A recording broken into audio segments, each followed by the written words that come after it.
Hello,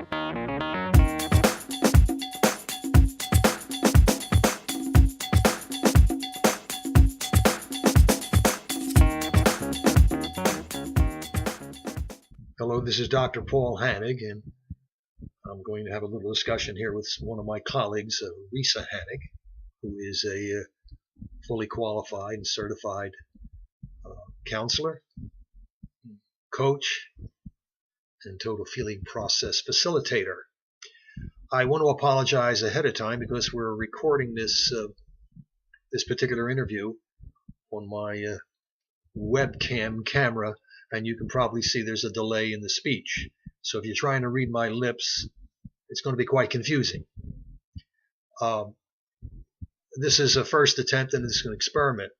But one of the things I want to share with you, and I think what I may have to share with you may be helpful in your life. One of the things that we work on very strongly in my program, psychotherapyhelp.com, is personal growth. And I recognize that years ago the human potential movement kind of passed away, but human growth has not stopped.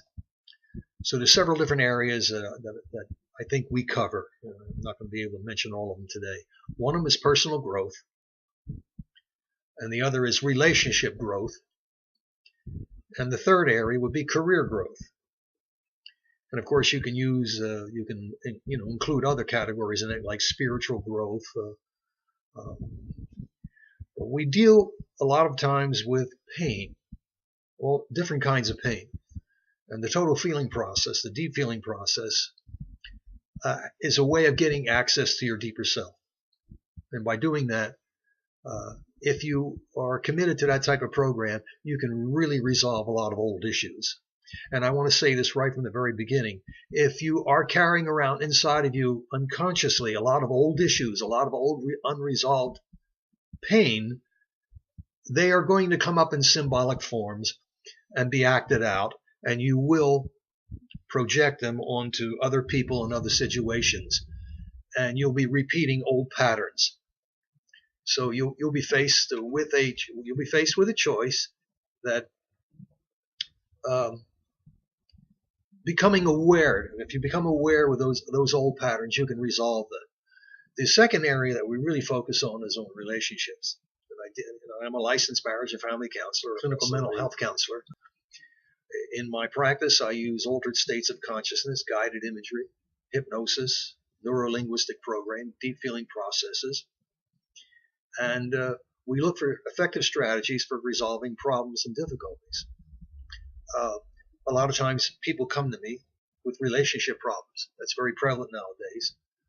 And it's really problems with love and trust.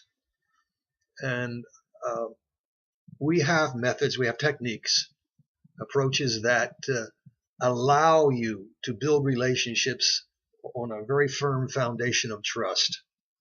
And by establishing trust early and keeping it going and feeding it and nourishing it, you can, through consciousness, through mindfulness,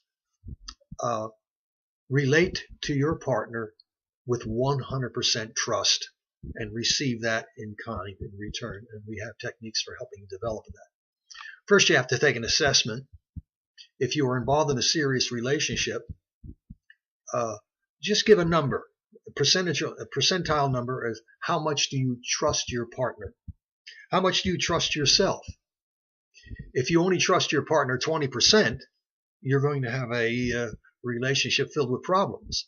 If you intend to increase your level of trust, awareness is going to help you, and mindfulness. All right, I'm going to stop you right there. Okay, this is Reisa talking. Because increasing trust is a very big issue. There's a lot of distrust out there. You talked about awareness and mindfulness. What do you mean by awareness and mindfulness? Do I have to be aware of the other person's stuff or why I don't trust them? What type of awareness is really necessary? One of the best ways for you to fulfill your need to trust and be trusted is to trust. voluntarily decide on your own that you are going to increase your trust quotient towards the other person. Because if you give them more trust, they will respond in kind by becoming more trustworthy. Whoa. Now, that same thing is true for love.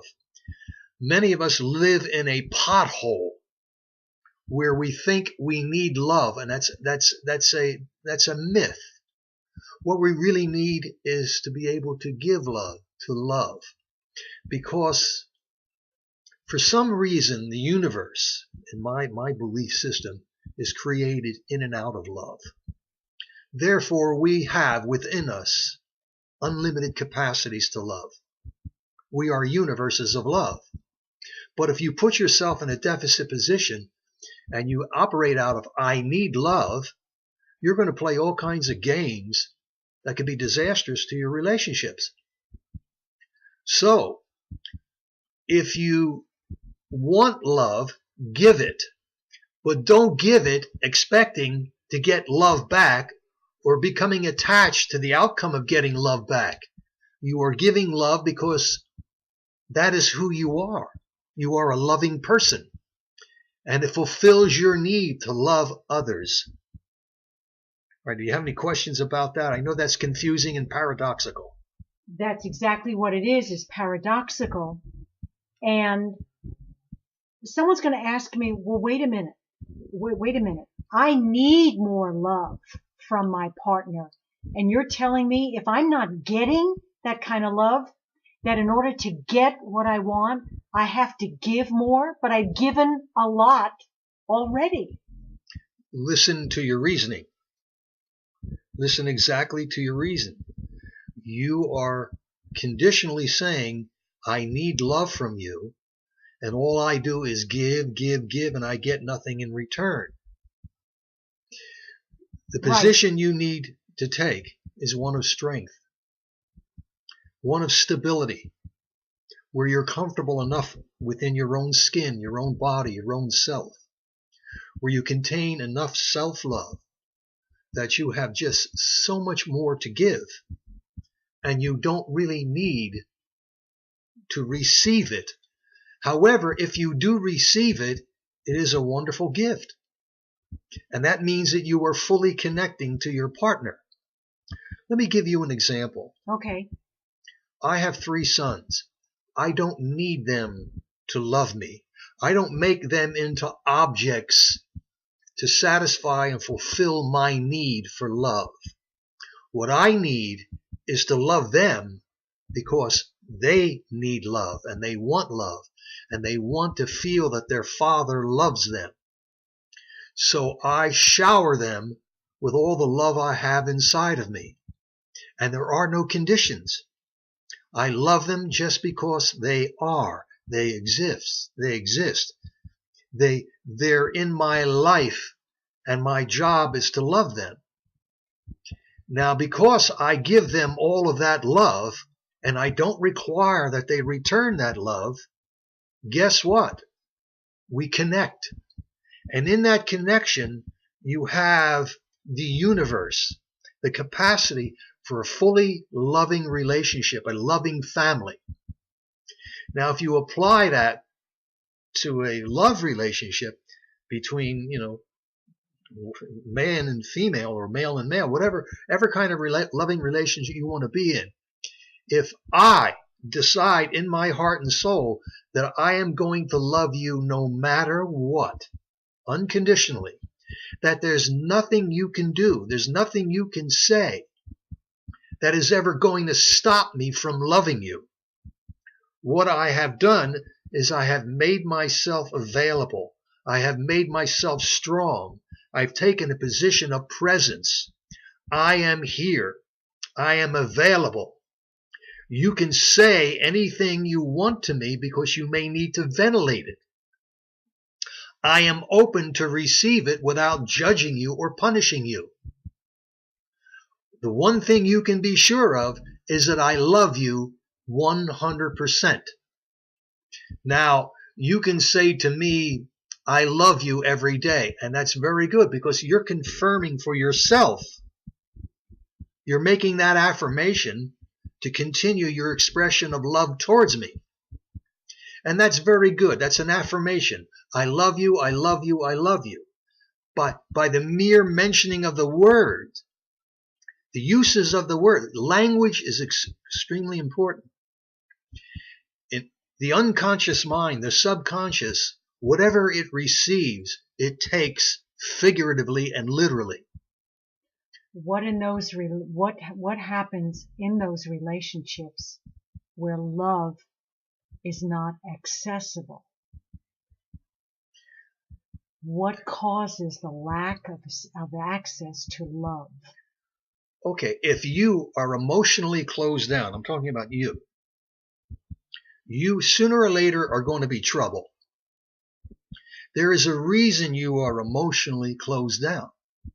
Somewhere in your childhood, as you were coming up, you learned how to defend yourself from hurt and pain. However, the pain is still inside of you, and you've kept it repressed. You may not even know you're hurting, but you're hurt. The unfinished business always tries to come to the surface and be resolved. So if you're aware of it and you're able to say, hey, I have feelings buried inside of me, and I am going to take a journey, I'm going to commit myself to getting fully in touch with who I am, then you are on a self-growth path. And here's my first assignment to you. Gather your tools, become highly determined, get your methods, your techniques, your teachers, and your mentors. And remember, there are unlimited possibilities in the universe. Only you can limit yourself.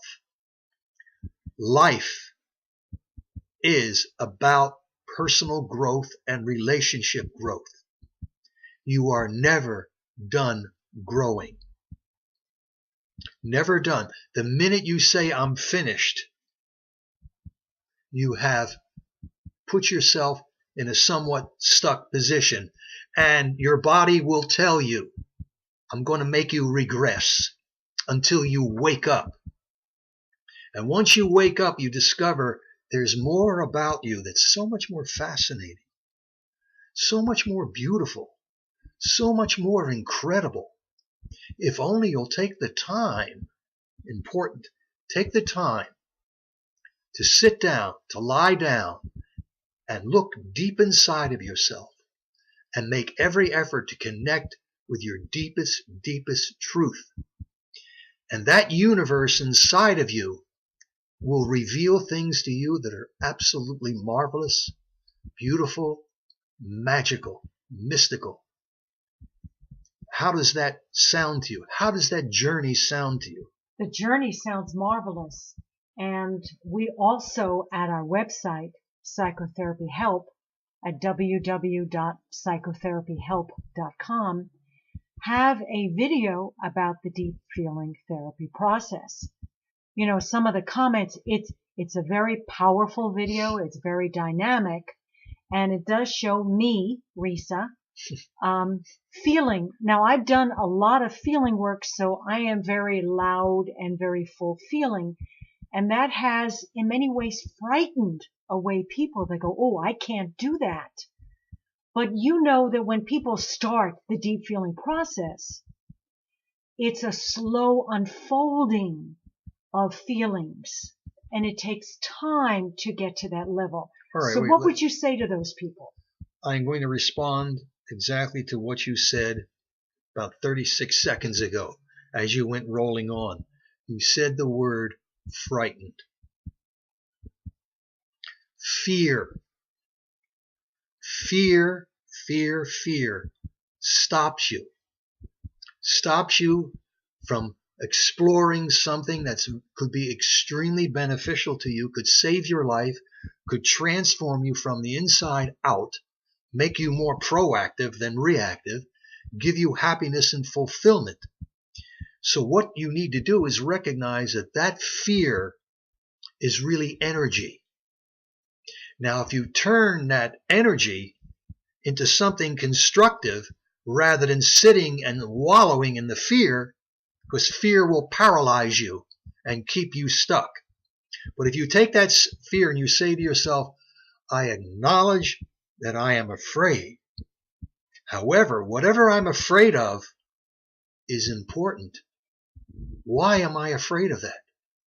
So I allow myself to sit with that fear. I acknowledge it, and I say to myself, I'm going to go deep into it and find out what it is.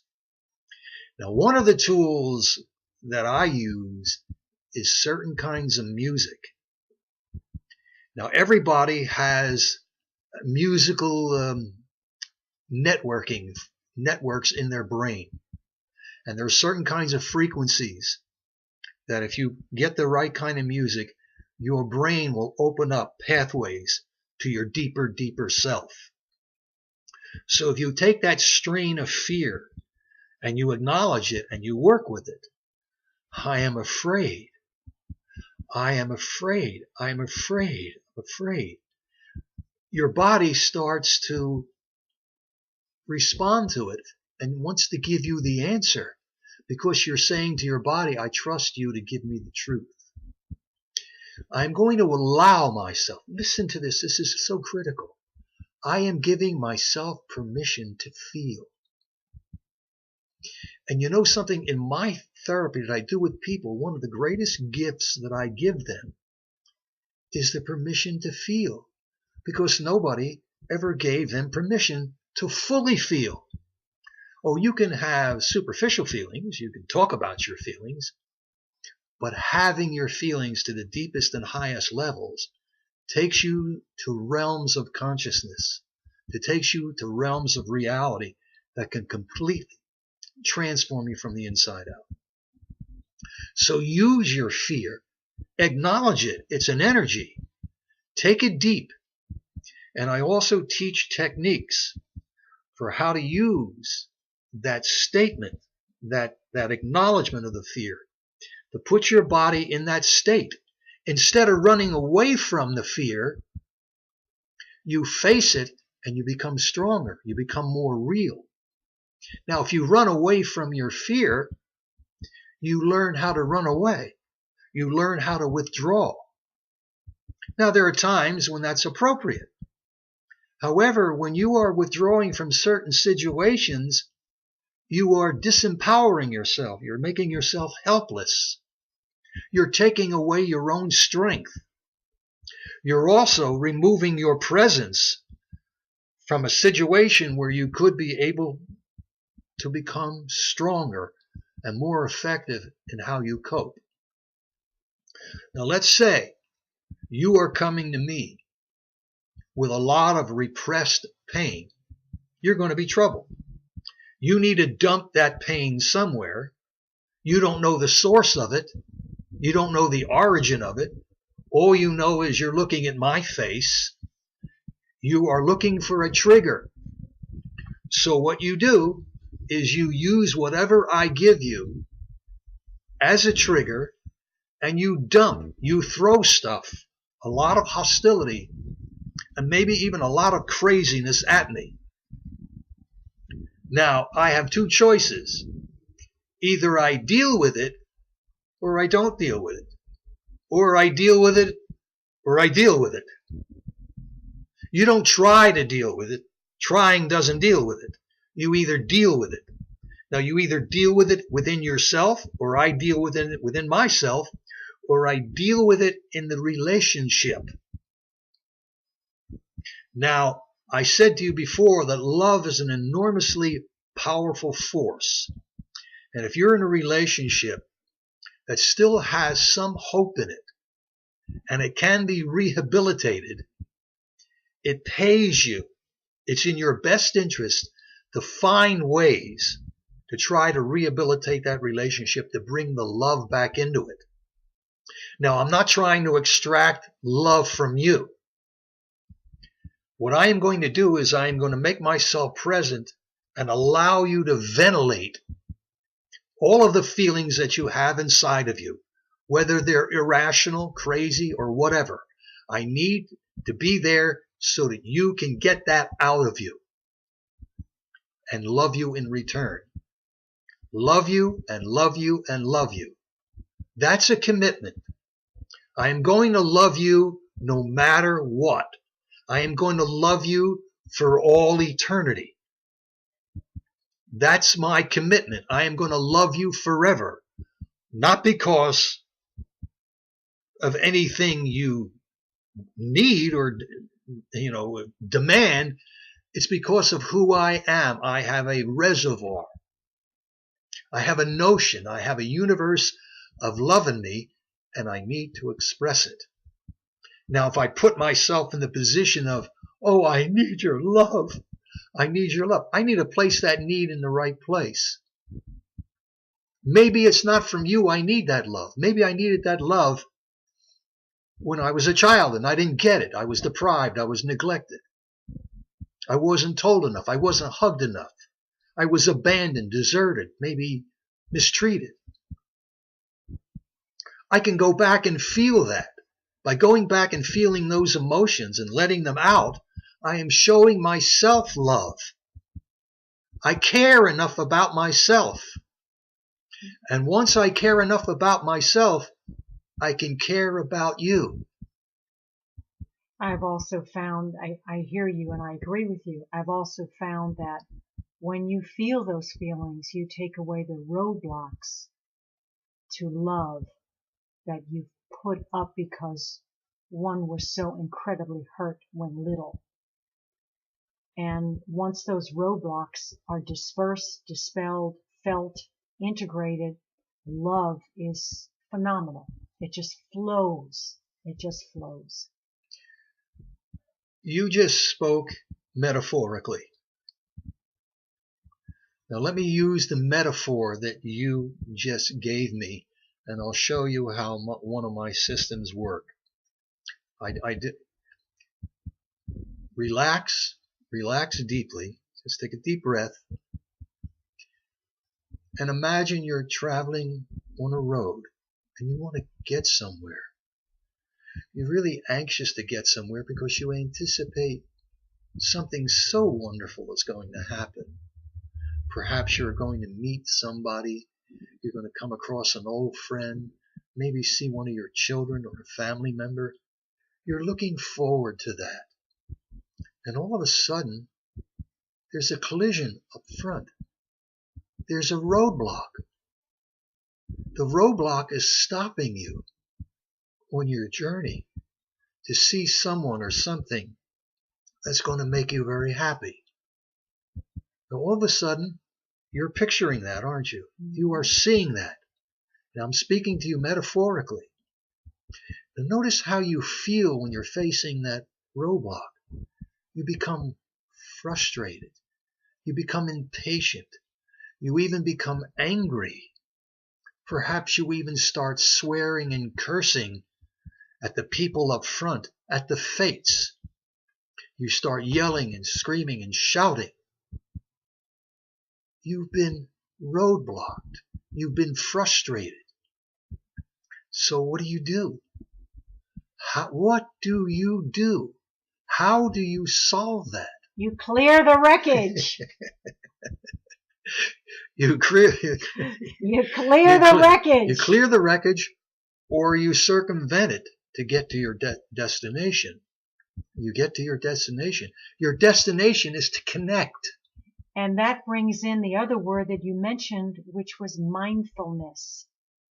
That very action to getting it done, to feeling, to getting the love out, that very action, that doing, is the mindfulness that is necessary to get on the road to good health, to love, to good relationship. It's sticking to the chore of healing and resolving, finding a solution. All right, imagine for a moment that you are wishing to express love towards me or someone else, and I am making myself present for you to express that. Think of someone you would really like to express love towards, that you never had a chance, that you wish you could have, but you couldn't because there was a roadblock. Can you think of that person? You don't have to mention their name. I can think of someone. Okay. You can think of someone. You can tell me, or you don't have to tell me. You don't have to tell me. I don't have to tell you. You don't have to tell me. So obviously you're a little afraid to tell me, maybe because you think of how I might react. Is that correct? Oh, no. Okay. We're just. Okay. Okay. That's okay. I understand. So imagine that I am that person. And I am just standing in. My presence is here. Now let's say you are going to express 100% of your love towards that person because you never expressed it in the past. It didn't get expressed. How would you do that now? Let me give you the words. Okay? You want me to role play it? Let's pretend I'm standing behind you. Okay. I love you more than 100%. I'm good.